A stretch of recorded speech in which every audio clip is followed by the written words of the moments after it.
And we'll let people start to enter.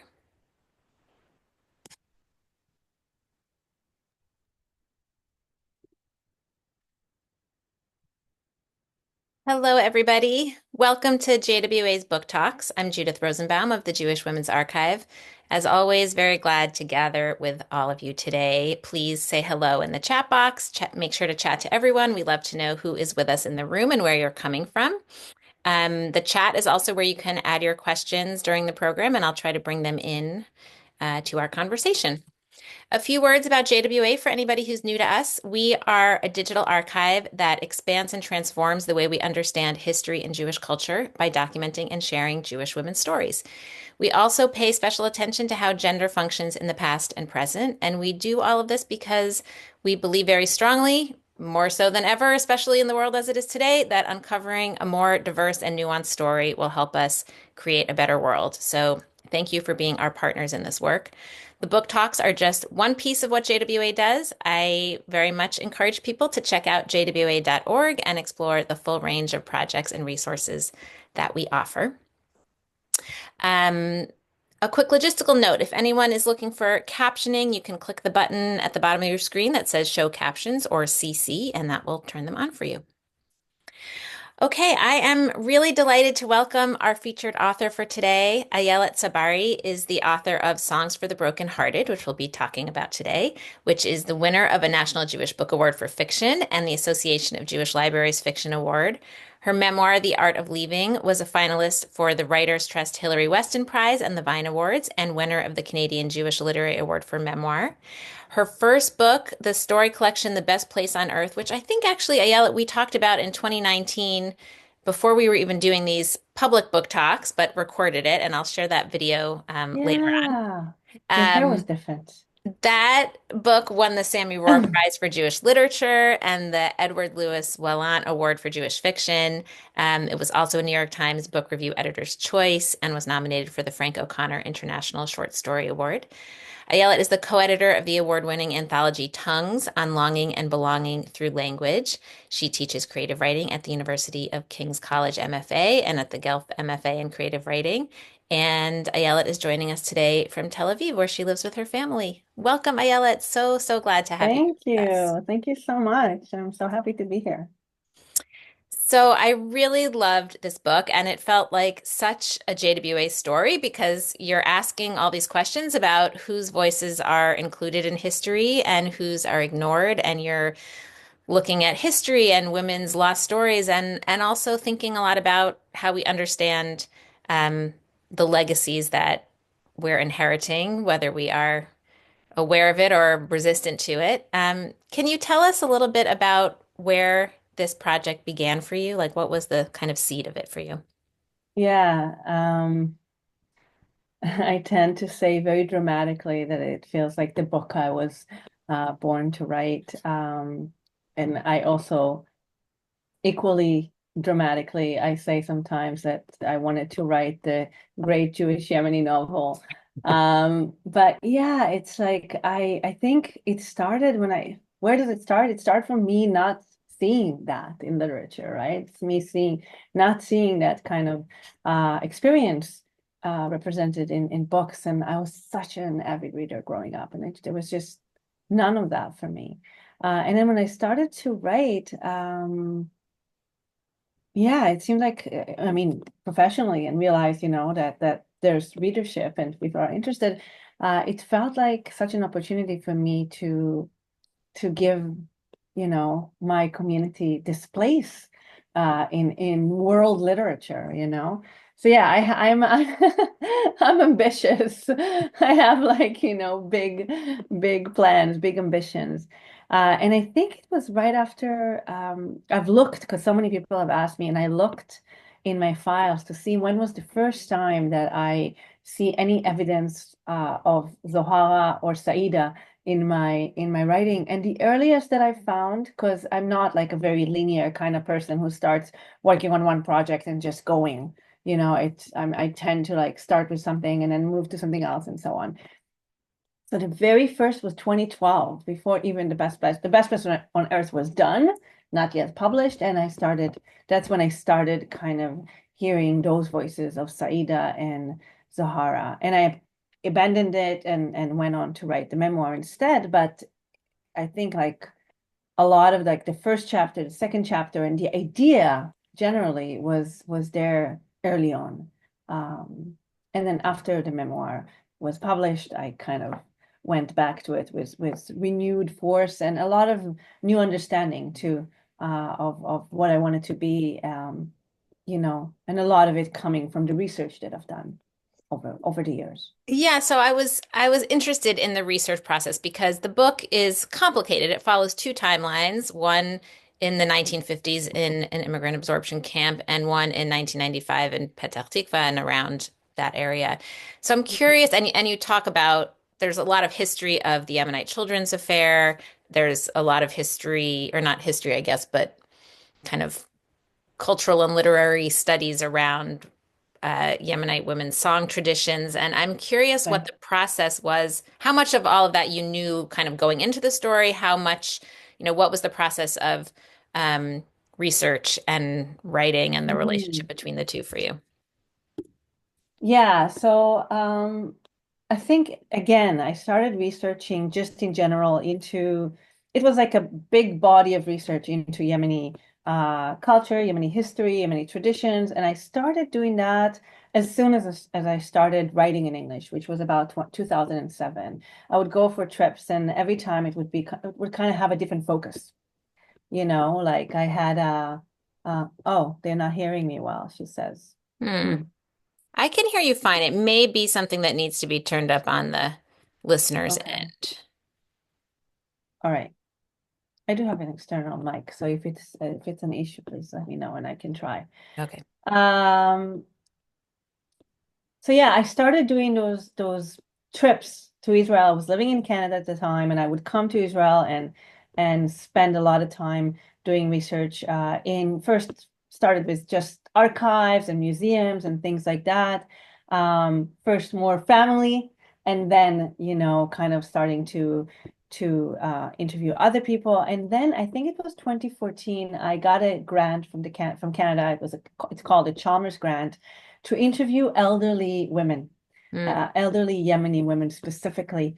And I've already been interested in the songs. I just didn't know it would take such a large part of my work. But that kind of research it's not specifically to a project. That's Mhm. kind of how it differs from other grants. It's more for something that informs your work in general, which is perfect for me because I would say that Yemeni culture, Yemeni women are something that is just a large inspiration for me on so many projects and so many levels.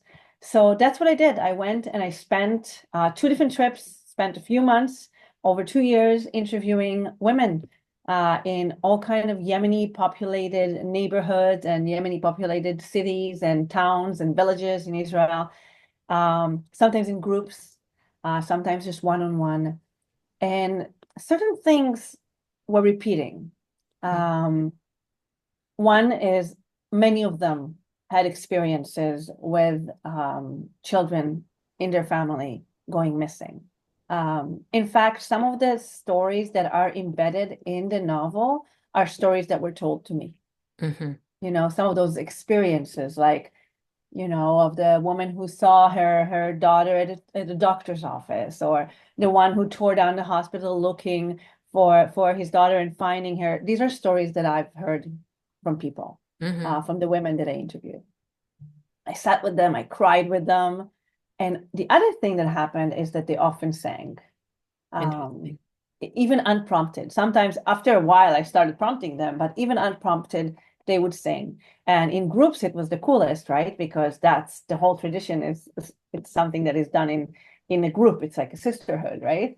Um, and I became really interested in the songs. And in one of those occasions, I met Gila Bishari.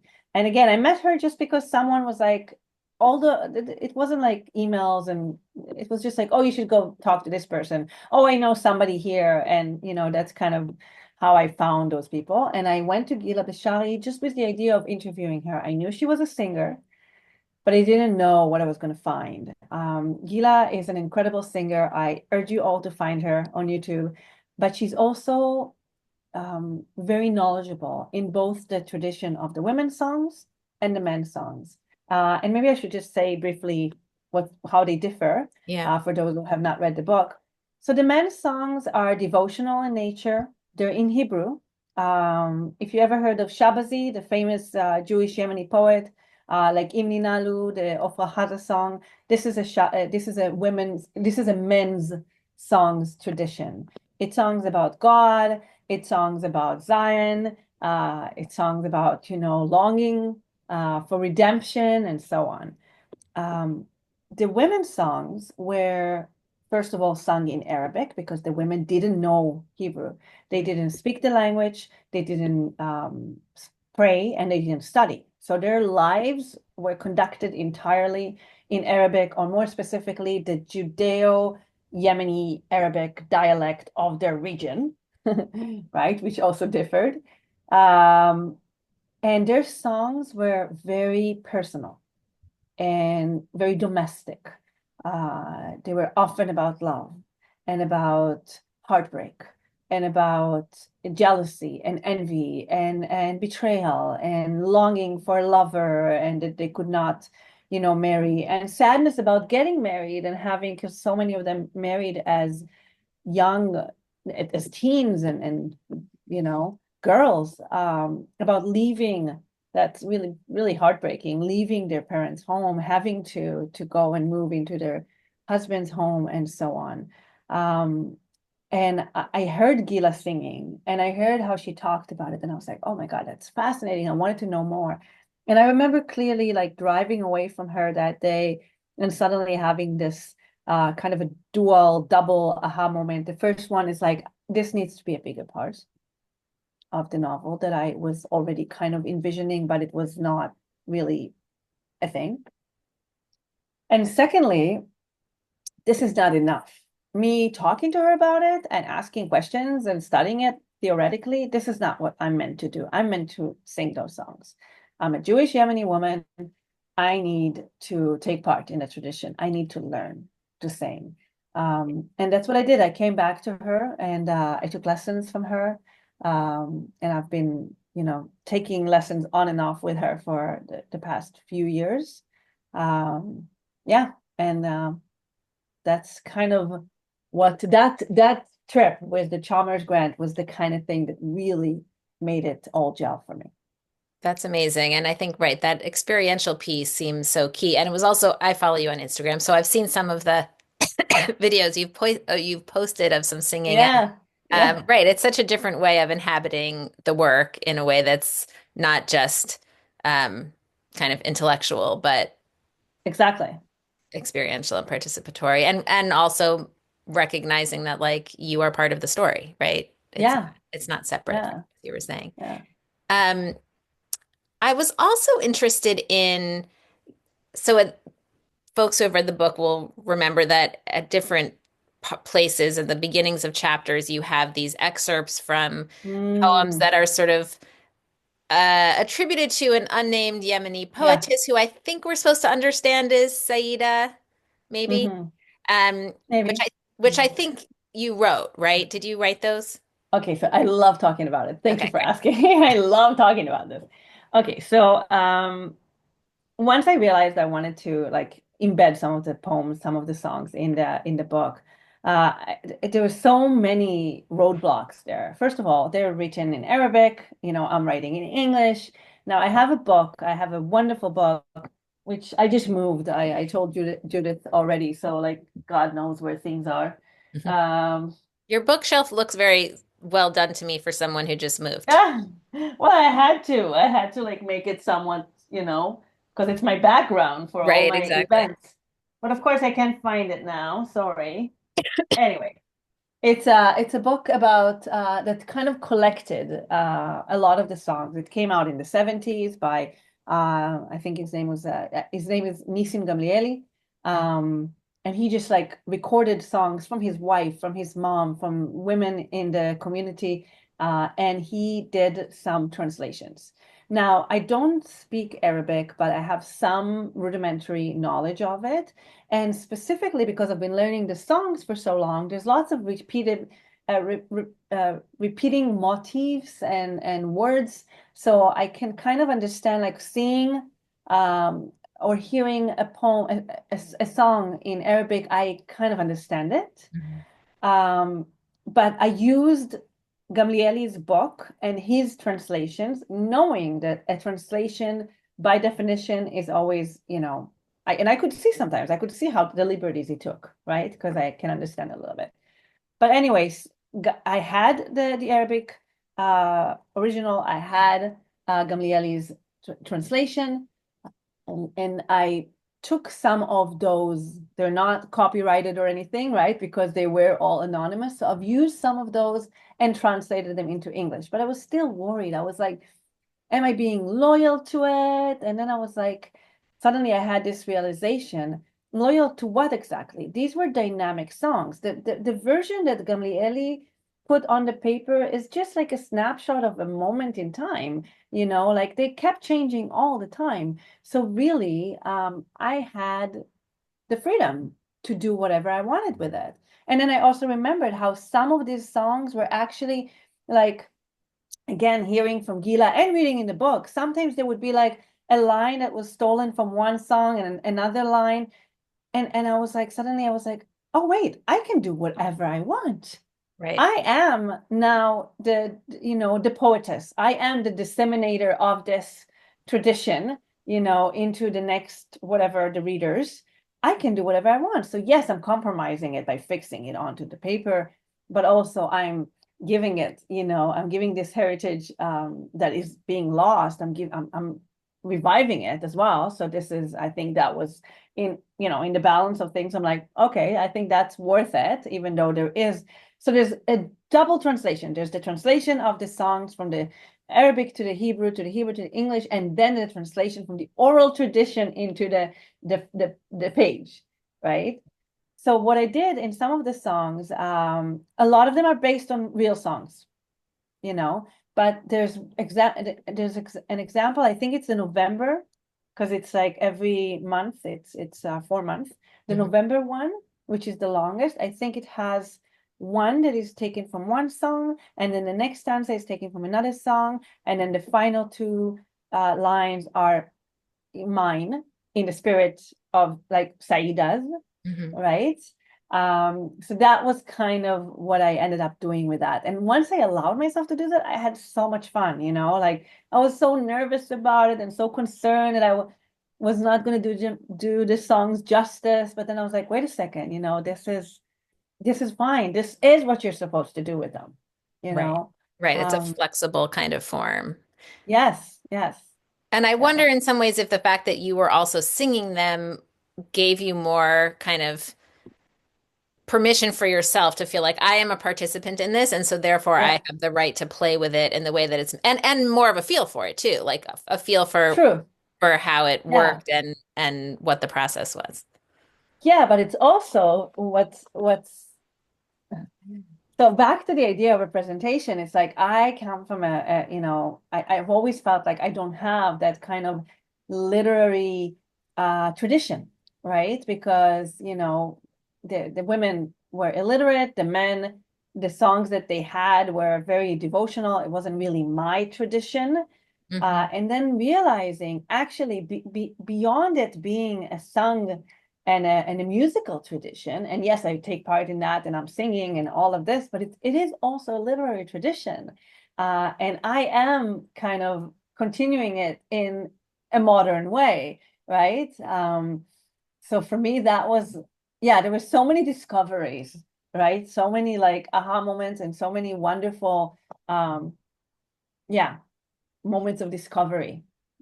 Right. Yeah, And it's an interesting question about sort of, it sort of gets back to those questions around like who is policing the boundaries of what is considered literature versus that's what's right. considered folklore or oral That's right. tradition or, what is That's considered right. serious versus what is considered, you know, something that's more popular That's right. um Yeah.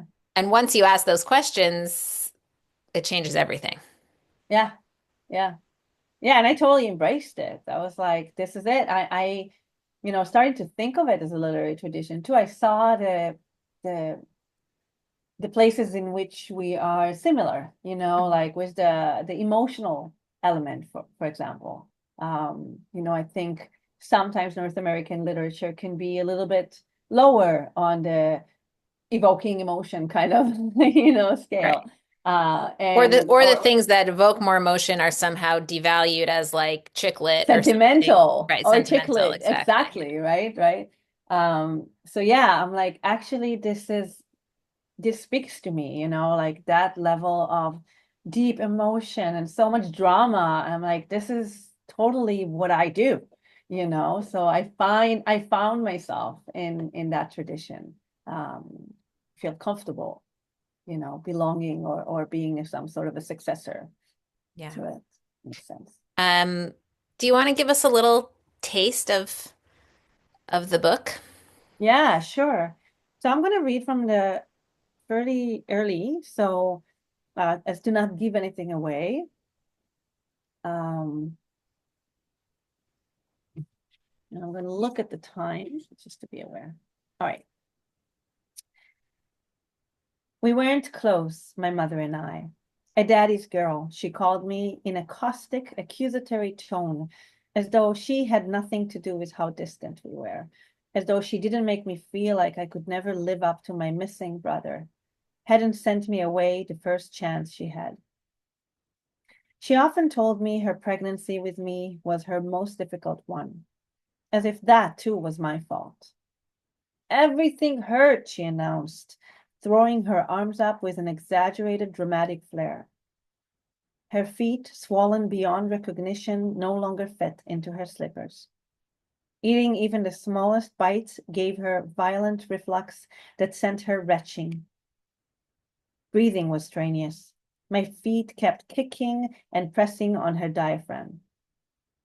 At night, she'd woken up from indigestion, from back spasms, from leg cramps, from bad dreams. She knew I had to be a girl.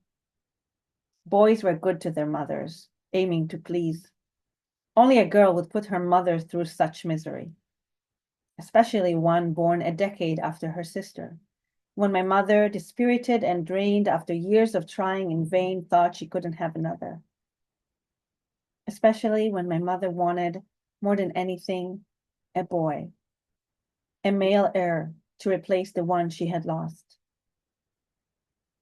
She labored at home for 2 days before her friend Boya took her to the hospital, where she gave birth without fuss.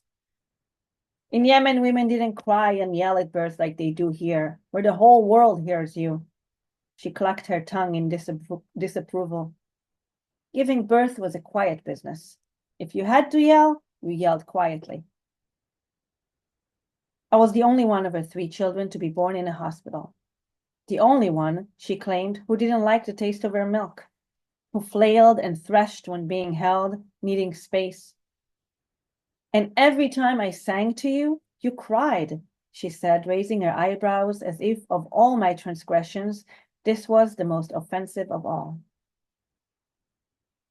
My mother was a beautiful singer, blessed with one of these rare voices that give people chills.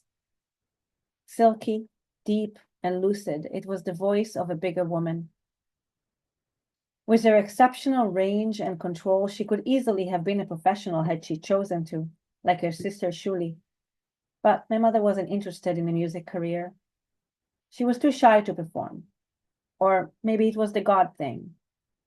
Judaism regarded women's voices as obscene, immodest. The sound of women singing could lead men to have impure thoughts. Although my mother's religious observance was not of the strict, uncompromising kind. We, the Yemenis, she used to say, our religion is the best. It's easygoing, not fanatic.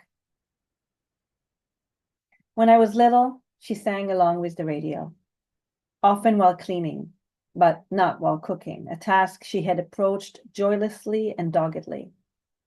Sometimes she hummed melodies I didn't recognize, strung together Arabic words I didn't know.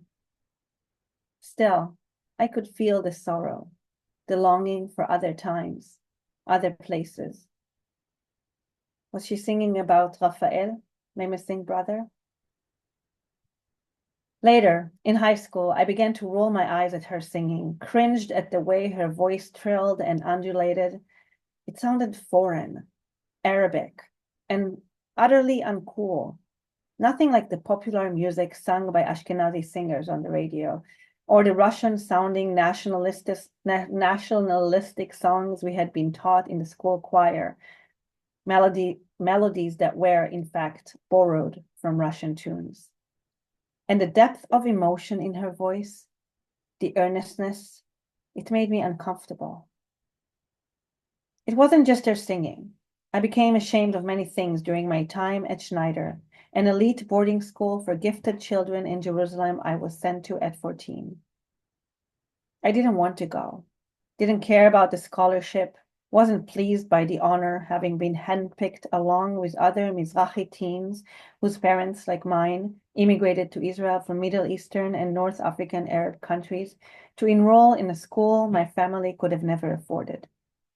Sure, I was dying to get out of the house, but on my own terms and not yet.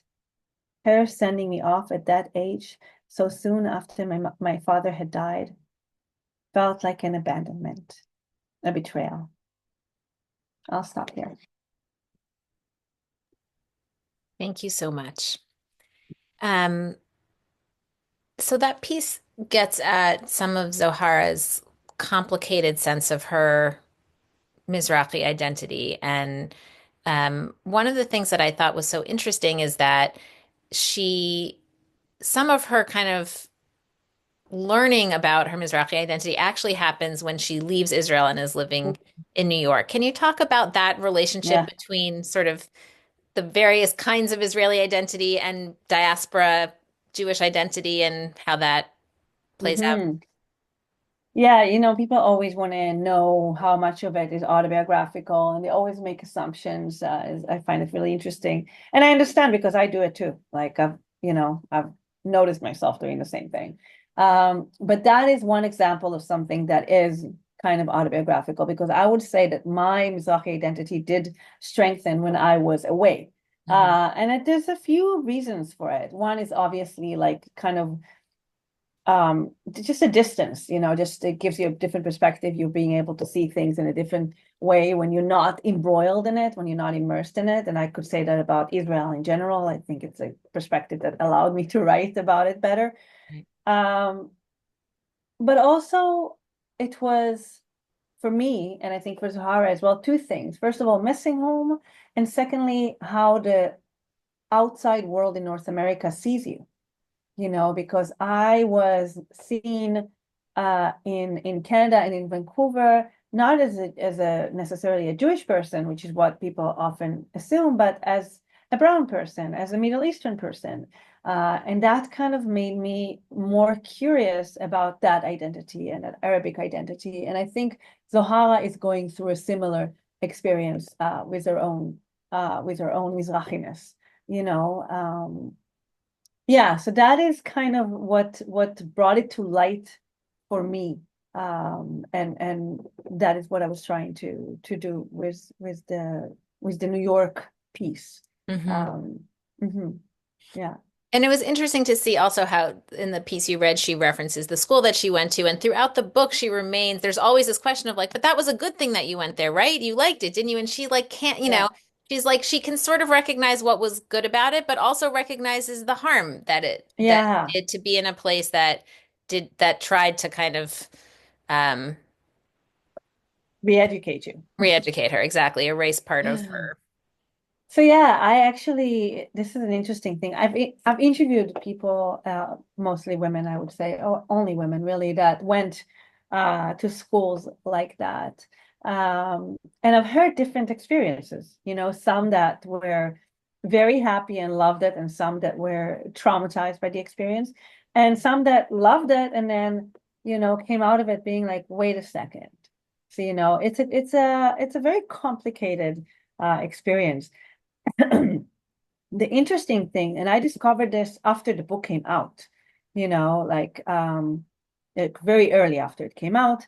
One day I was talking with my family, and I found out that both my brothers were chosen to go to that school. It's based on an actual school. I just didn't want to use that name because I didn't feel like it was, um, necessary.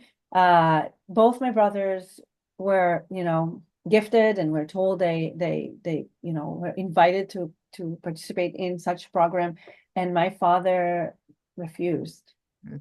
He said they do not belong there. They should they should stay here. And I was like, my mind was blown, Right. because I did not know, you Interesting. know. Yeah. Yeah. Well, and I think that, I appreciated the complexity of how you presented Zohara's kind of um, just nuanced and complicated understanding of herself and of her Israeliness and of her Mizrachiness. And it feels really important in this moment where I think there's so much um, flattening of Jewish and Yeah. Israeli identities. We Oh, actually at absolutely. JWA just finished our last history course was on race, ethnicity, and gender in global Jewish experience, basically because we were like, the way that people, especially in the US, talk about race and ethnicity doesn't really encapsulate Jewish identities and the Hmm. diversity and breadth of Jewish identities. And it felt really Hmm. important to kind of get at that piece. Um, and anyway, I really appreciated that your book. Thank you. That. Yeah, that's really important for me, I think. And yeah. I was really interested in your choice of setting the Zohara timeline in 1995, right before, Hmm. like, sort of in the Hmm. lead up to the assassination of Prime Minister Rabin. It Hmm. resonated with me personally because I actually lived in Israel during that time. So it was Oh, like, wow. it brought home that just the intensity and, um, just crisis and trauma of that period. But it also, I think, um, felt very interesting reading it in another moment of that feels like a turning point and a time of trauma in Israeli Yeah. history. And I was Yeah. curious how you chose that I mean, how you Yeah. chose that as the setting time. Yeah. So there's a few reasons. First is that the 90s was a major time in my life. It's kind of when I came of age. It was just a fun period for me. I was, a young woman. I just in my, you know, yeah, I just late teens, young woman kind of thing. I've worked on the beach as a waitress. I traveled the world. Like, I had so much fun.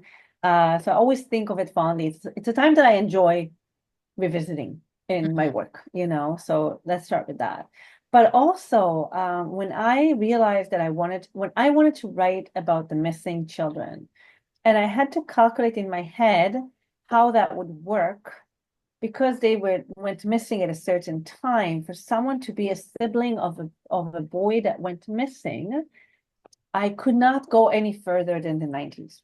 You know Mhm. what I mean? Like, that would have been, and for her to be at an age like, so just it was just a technical thing, Mhm. and it was already pushing it a little bit, Mhm. like with the difference in ages between them and so on. That was kind of, it had to be then. Um, it could have been the 80s, I guess, but I didn't want it to be the 80s. And then once I realized that, um, and I kind of realized that if it's the 90s, what it means, I knew that it had to happen in that fall, in that time. Now, a few things. First of all, a year before that, there was that big, scandal with that Rabbi Rabbi Mushulam that barricaded himself, and it brought asking for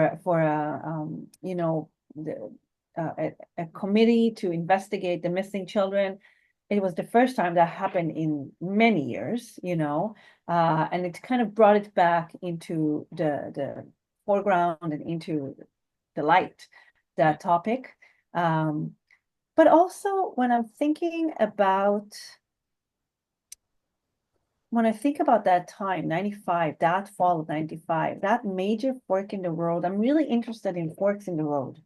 That moment of what if, that moment of how, you know, things could have gone that way, and then they ended up in such a dramatically different way. And if this is something that I've been interested in, and I write about it in my memoir too, because I think about my own leaving of Israel, and I think like, would I have left?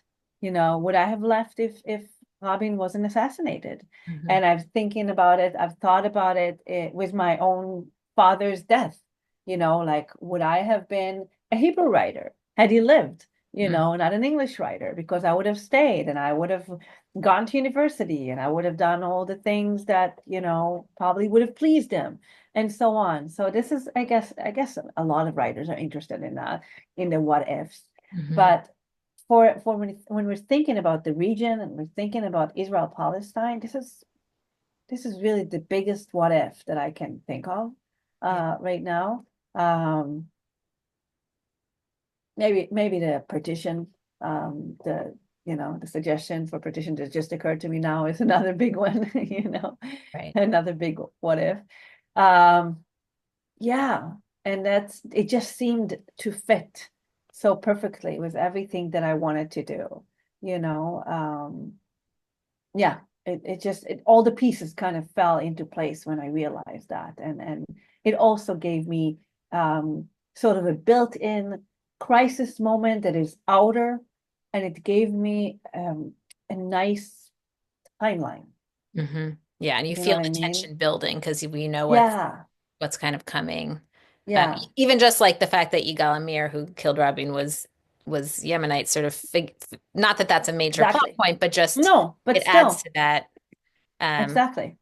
as you Hmm. were talking, I was thinking that also part of what sets apart the turning point of Rabin's assassination is that it's a it's a turning point that is based on something that Israel does to itself, as opposed to something that involves other outside Yeah, factors and other people and yeah, nations. So there's more. I mean, I remember from that time just the like incredible sense of like shame in the country that this could have happened.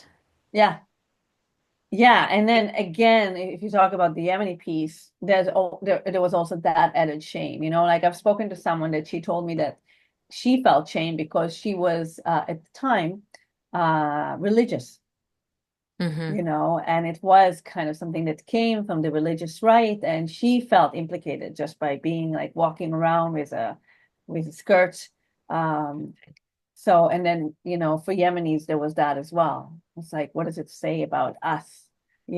Of course, it doesn't say anything necessarily, but just like you say, that sense of shame was something that I remember feeling as well. Yeah. So one of the characters in the book, I mean, the book is so much about mothers and daughters, and I mean, and it's also about romantic love stories, Yeah. but so much of it is sort of about relationships among women. And then you also have the character of Yoni, who is Zohara's Yeah. teenage nephew, who's getting caught up in some of that right-wing religious Hmm. activism. And I'm curious Hmm. why you chose to include that element. Yeah. Yoni came later. And I had Zohara and I had Saida, and I kept having that itch to have another generation, a younger generation, who's experiencing Israel in a way that, Zohar has been gone for a while, and they grew up into a very tumultuous, uh, tumultuous, that's how you say it? Never mind. Tumultuous, I guess. Tumultuous, thank you. I knew it. Tumultuous kind of time that Zohar, was missing during those 5 years. Um, And Yoni kind of kept coming to me, and I Mm, kept pushing him away because I was like, no, that's not, no, it has to be a girl. It has to be, I want it to be a family, like a saga, of like women. But it didn't work because he wasn't a girl and he wasn't going to be a girl. right. But also it made sense when I was thinking about it, because you mentioned the issue of gender. I'm interested in gender, and I'm interested in gender in Israeli society and how it is so affected by, the mandatory service, Hmm. and what it does to women and what it does to young men. And this is something that in my short stories I've written about it quite a bit. Like I've used male protagonists exactly for that reason, to be able to kind of give a closer sort of depiction of that experience in Israel. Um, and specifically in that time, of course, there were women that were radicalized, but men, not just specifically, I think in the world, men who generally get, they are more likely to become radicalized. Yeah. Um, so yeah, like thinking about that and how a good, gentle, kind boy can become radicalized and involved in violence. Um, it's something that interested me. And once I just allowed Yoni to be, um, he just kind of wrote himself. Mm. Um, yeah, One of I tried not to let him, but it didn't work. one of the things that I loved about his character and how he kind of works in the story is that you have these relationships between mothers and daughters and sisters, and there's a lot of, intensity, and there's also a lot of things that aren't said and that aren't known. And so part of the story is sort of Zohara learning things about her mother after she's gone that she didn't know. Yeah. And one of the beautiful things in the story is that actually Yoni knows some of the secrets. Like he's Yeah. his like little quiet self. He pays attention and he hears things and he sees things that the women in their kind of more embattled, relationships Hmm. couldn't hear or couldn't see. And I just Yeah. loved that because it really to me got at something about the different ways that intimacy can work and also can like set up boundaries. And anyway, I thought, Yeah. Thank you. And the thing about Saida too, because she's absent, obviously, her voice is not heard except for the songs. And that was something that was important to me because the women were, I talk about this, about them being voiceless, about being using song to kind of, speak their minds and speak their hearts because they were not really heard and they were silenced. Um, and Yoni was a way to show that side of Saida mhm, that her daughter was unable to see. And I think maybe often we are, at some point in our lives anyway, are unable to see our yeah. mothers as the women, as the passionate and loving and flawed and real and human women that they are. Um, so Yoni was that was a part of what he um, served in the Mhm. novel. His way of showing that part of her. Well, one of the really interesting themes of the book, I think, also is Zohara kind of coming to understand her mother's own, for better, lack of a better phrase, sort of forms of resistance within this very conservative patriarchal context. And, she Yeah, grows up thinking that her mom is like sort of embarrassed by her mother as being so conservative and like yeah, just accepting certain norms. Um, and it challenges her ideas about like what feminism is, I think. I mean, yeah. she doesn't say it in quite that way, That's but right. that was how I read That's right. Yeah. Absolutely. And I think that also mirrors some of my experiences of um, seeing that in my grandmother, for example. Saida is more my grandmother's generation than she is my mom. But even with my mom too, like just, like being so as a young teen or whatever, a young woman, being so uh, arrogant and is to think again that we're better, we understand more, we're more open, we're more bold, we're more like feminist, and then understanding what the kind of things that these women did, and the guts that they had, like some of the things that I learned about my grandmother, and suddenly realizing that this woman that I could hardly speak with because the language gap was so deep between us. um yeah, and I just admire her now, understanding, that was her form of feminism, you know. So yeah, that was really important for me. Right, and it kind To of goes tell. it goes along with it goes hand in hand with challenging some of the ideas of like what culture is it's similar to sort of thinking about what culture is valued. It's also like what forms of resistance or of ways of being that express one's own voice or Hmm. self-determination, which ones are sort of recognized as Yeah, strong or valid, and which ones yeah, are, you know, that's right. Yeah, and that's right. onto Hmm. the side. Yeah, So you've mentioned a little bit of that. Obviously, you write in English, which is not your first language. First of yeah. all, wow. I'm just kind of blown away by that. Thank you. Yeah. Um, but second, why? Can you talk a little bit about like why you write in English and what that's like for you and what it maybe makes possible that would be, or how is it different from writing in your native language? So it's like, why? It's a hard thing to answer because it's not like something that I chose to do or decided to do. It was I came to Canada and I realized that my best skill, the thing I was, you know, the only thing that I could ever do really, really well was suddenly not transferable. And what happened is that I did not see at the time, I was 25 when I arrived in Canada. I did not see, I worked as a journalist for a while. I really didn't think it was possible. I thought it was just, not never going to happen. So I just stopped writing. I stopped writing for a few years. And I was really unhappy about it, you know.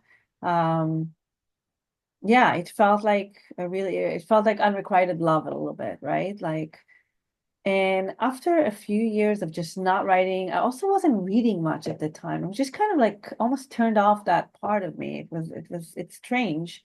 It wasn't a bad time in many other ways. I've done other things. I've studied photography. I've studied film. You know, I've found other ways to kind of tell stories. But after a few years, like almost a decade, I would say, I started to English just kind of started to seep into my. I wasn't writing, but I was every now and then I had a diary or I had some, such some musings, and it just kind of started to appear and make itself known a little bit here and there. Mm. Um, so that's kind of how it happened. It happened gradually. It didn't happen decisively. You know what I mean? And once I started doing it, there was something exciting about it for me, the newness of it. I sometimes talk about how, I feel really fortunate because I remember the first time that I read something and kind of understood that the words make sentences and like when I was a child and read in Hebrew, right? And I remember that feeling. I remember that like, that incredible joy. I have a memory very clear of that moment when it suddenly clicked to me what's happening here. Um, Magical. and I feel like, yeah, and I feel like it's almost like I got to experience that twice in Mm. life, by suddenly making English a tool that I can, use and write and read in it more freely because I didn't like reading in English either. It was very frustrating to me. It wasn't fast enough. I didn't know all the words and so on.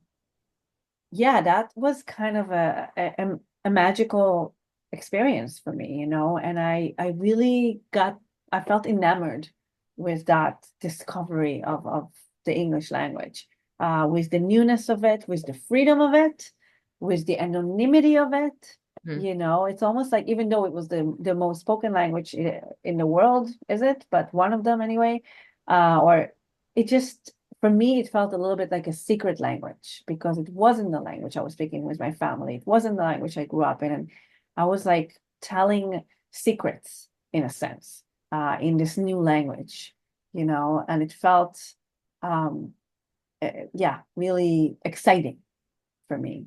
And that's kind of what drove me forward. And the other thing too is that I learned about myself that I like to be challenged, Mhm. that I don't like to be too comfortable. I don't think it's necessarily, well, I know it's not for me. a good place from which to produce art, comfort. Mm-hmm. I need it to be challenging. Yeah. Um, One of the things that I found interesting in the book is that there are places where you use Hebrew and Arabic words without translating them. And I was just curious how you decided which words to use in their original, like sort of where to sprinkle in Yeah. words from Hebrew and Arabic.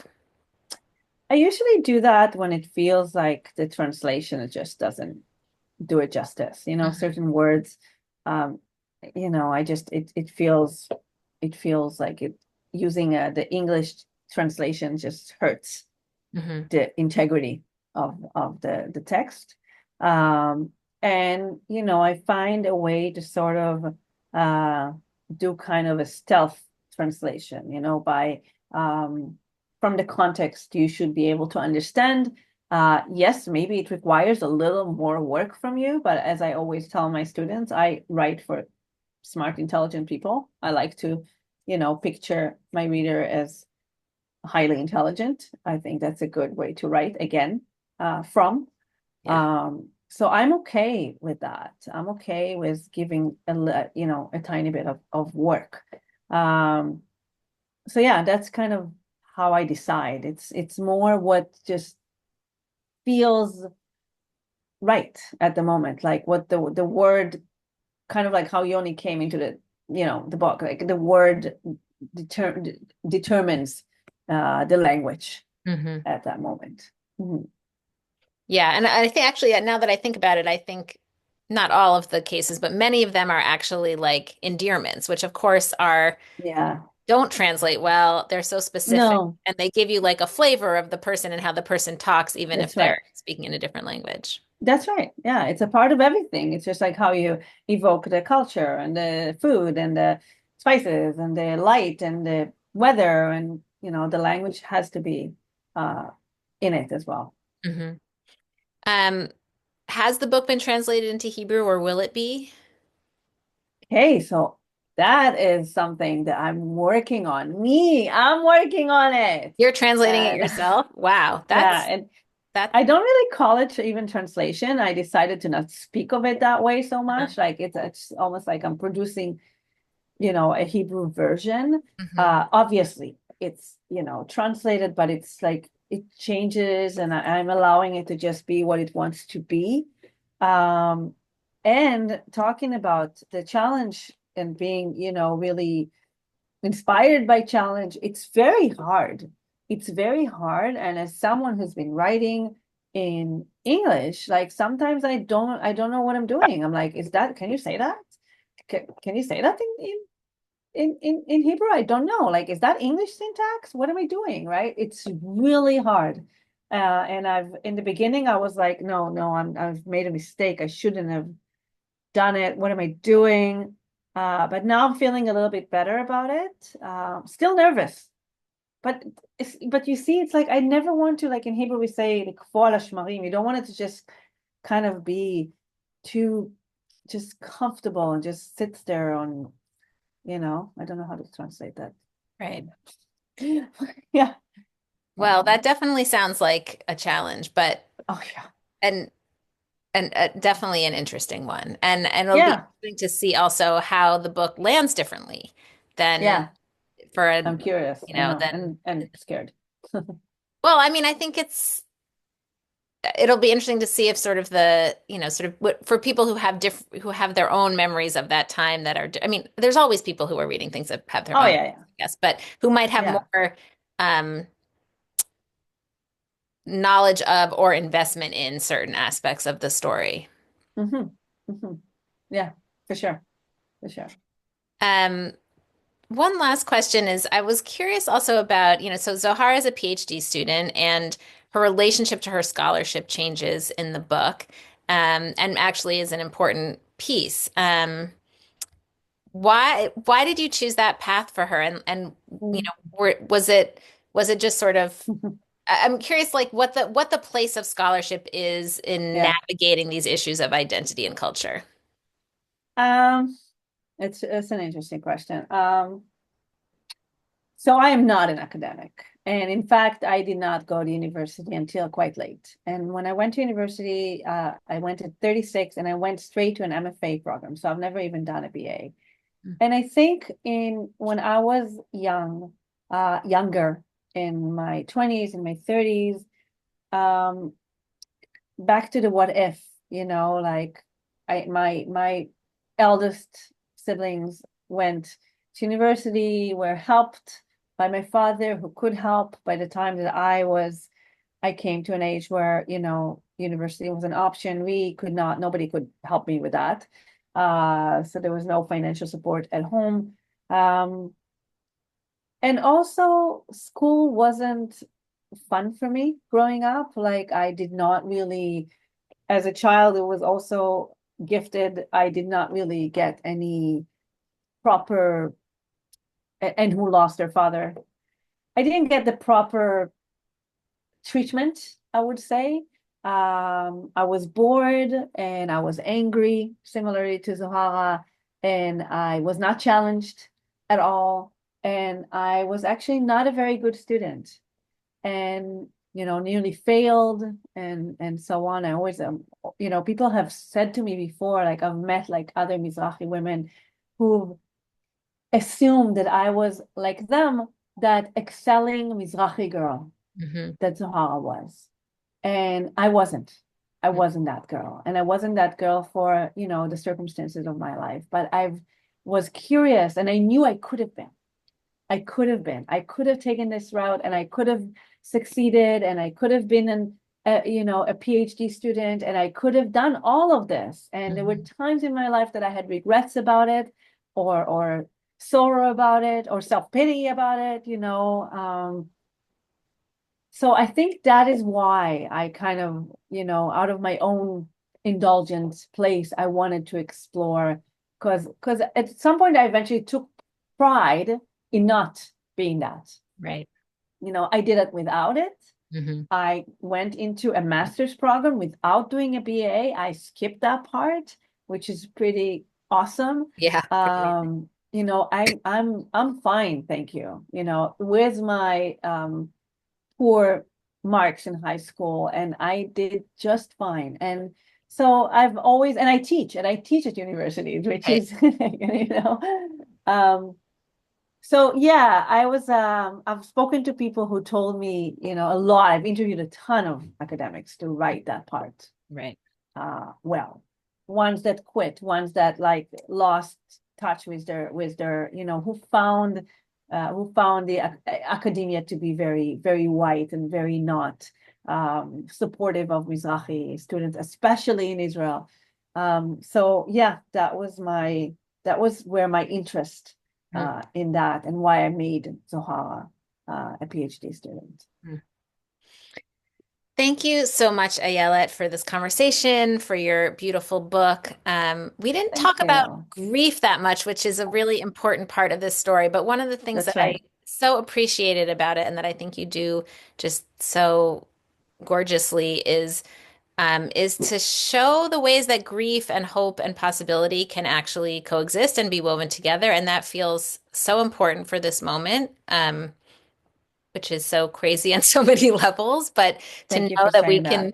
we can honor the grief that we feel about the world as it is and also have possibility for a different world. So thank you for being Thank with you. Thank you us. for saying that.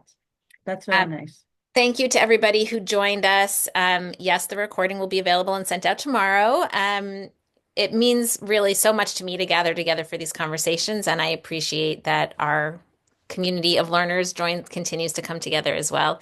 As I always say at the end, there's always more to discover at JWA, and we're going to share a bunch of links. You can learn more about Ayelet in our encyclopedia article about her. You can watch the video interview that I did with Ayala back in 2019 about her short story collection, The Best Place on Earth. Also, in our encyclopedia, you can read about the history of Yemenite women in Israel. We have a wonderful recent podcast episode with Ayelet Tsabari, who's a Toronto-based musician of Yemeni background, who also talks about the Yemenite Children Affair and its impact on her family. You can, in our encyclopedia, since much of this book is about Yemeni song, learn about some of the historical Yemeni women singers in Israel, like Bracha Tzvira, Shoshana Damari, of course, Ofra Chaza, and some others. And we also have an article about Mizrahi feminism in Israel, which I think is relevant to this book. So I hope people will have a chance to check out some of those links, which we'll also put in the info about the recording. Please join us next week for a conversation with Sarah Glass about her memoir, Kissing Girls on Shabbat. Stay tuned also for a new course that we're going to be opening registration for soon. It's going to be a very different kind of course, a memoir writing and reading course, which will be in May.